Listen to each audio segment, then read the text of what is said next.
लाख लोकांचे काम करून हे लोक लढतात आहे, पण एक इतकं संघर्ष करतात. पण आमचा आज गणेशचा वाढदिवस आहे, पण हेल्थ यांनी काय हेल्थ म्हणून काढलं.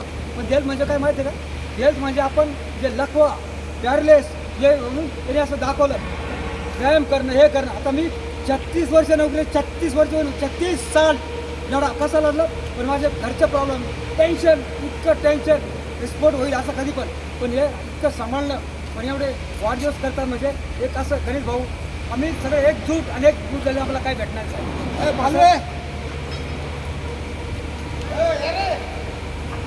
हेल्थ म्हणजे काय? हेल्थ अशी बात आहे की आजारी पडल्यावर तो पेशंट पडतो ना, तो चालतो त्याला कळतं साला आपण कसं चालतो. अटॅक सटॅक मी कॅन्सरला बी कॅन्सल करूची हिंमत ठेवतो राजू खरे कॅन्सरला. पण असं कसं यांनी काढलं की आपला टिकवा. पण एक संघर्ष मला जरी यांनी कट केलं फरक मला काही नाही पडला, पण यांनी तुमचं नुकसान केलं काम करा लोकांनी. पण राजू खरं कडक व्यक्ती कळलं का? ऑफिसर तुमच्या लेवलने आमच्या लेवलने पण ऐकून घ्यायचे आम्ही काम करतो म्हणजे पुढच्या टिकते आहे लोकांच्या काय ध्यान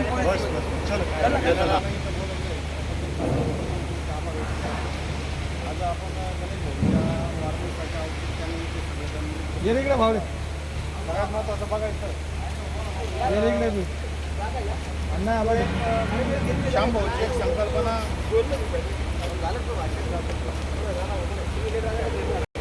आली की वर्कशॉपमध्ये सध्याच्या कंडिशनला वातावरण जर बघितलं तर कामगारांमध्ये असुरक्षित असं वातावरण जास्त तयार झालं.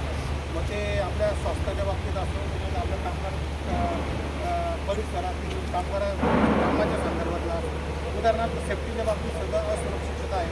त्याच्यानंतर काम कारखान्यामध्ये काम करत असताना असुरक्षितता कशी काही कंडिशन आहेत, प्रशासकीय काही अशा गोष्टी येत आहेत डोळ्यासमोर की त्यांना सामोरं जाण्यासाठी आपलं प्रतिनिधित्व करण्यासाठी आता सक्षम माणसं किंवा मग आपल्याला तिथं जाऊन आपली समस्या मांडण्या इतपत आज वातावरण इथं नाही.